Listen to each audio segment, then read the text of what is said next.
করে ফিরেছিলাম। খালি গামছা পরে শুয়ে থাকা সমু চৌধুরীকে নিয়ে উত্তাল সামাজিক মাধ্যমকে জাতীয় গণমাধ্যম।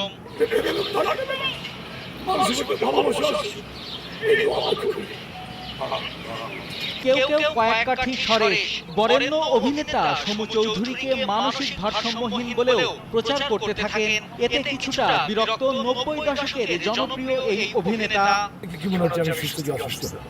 অভিনেতার ভাষ্যমতে ময়মনসিংহের গফরগাঁওয়ের একটি ধর্মীয় ওরসে গিয়েছিলেন। প্রচন্ড গরমে গোসল শেষে গামছা নিজে শুয়ে নিচ্ছিলেন বিশ্রাম। এর মধ্যে কেউ ভিডিও করে তা সামাজিক যোগাযোগ মাধ্যমে ভাইরাল করে দিয়েছে। ভোরবেলায় আমি হাঁটতে হাঁটতে একাই নদীতে বসে পড়েছি। ওই একটা আমার তো কিছু আনিনি, আমি একদিন আসছি।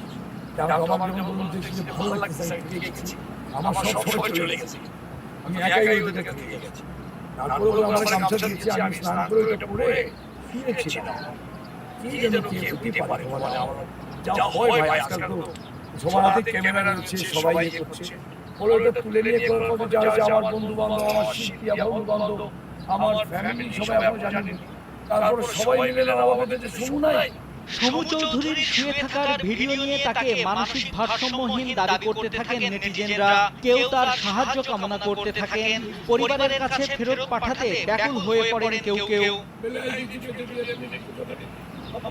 এদিকে অভিনেতার আচরণ নিয়ে স্থানীয়দের কেউ কেউ সন্দেহ প্রকাশ করেন। তারা জানান অভিনেতার সব ঠিক, কিন্তু হঠাৎই উনি রেগে যান। স্বাভাবিক আচরণ হয়, তো হঠাৎ মাঝে মধ্যে ক্ষিপ্ত আচরণ। প্রথমে আমরা বুঝতে পারি না উনি সম্পর্ক। এখন যখন বুঝতে পারছি তখন আমাকে আমরা কথা বলছি। বুঝতে গিয়ে আমরা কথা বলছি।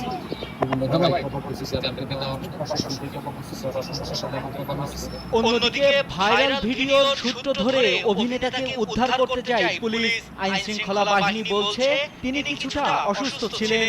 যেহেতু তিনি জনপ্রিয় অভিনেতা, তাই তাকে পুলিশ হেফাজতে রাখা হয়েছে। পরে তাকে পরিবারের কাছে হস্তান্তর করা হবে। এখানে এসে ওনাকে আমরা অসুস্থ মানুষের অসুস্থ অবস্থায় পেয়েছি। ওনাকে আমরা যেহেতু একজন আমাদের দেশের উনি একজন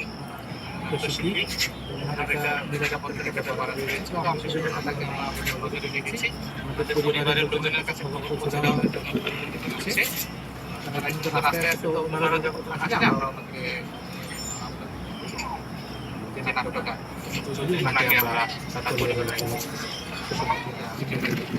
অভিনেতা সমু চৌধুরী আদৌ মানসিক ভারসাম্যহীন কিনা এ বিষয়ে সুনির্দিষ্ট তথ্য প্রমাণ ছাড়াই এমন প্রচার সম্ভবত পছন্দ হয়নি টিভি ও রূপালী পর্দার জনপ্রিয় মুখ সমু চৌধুরীর।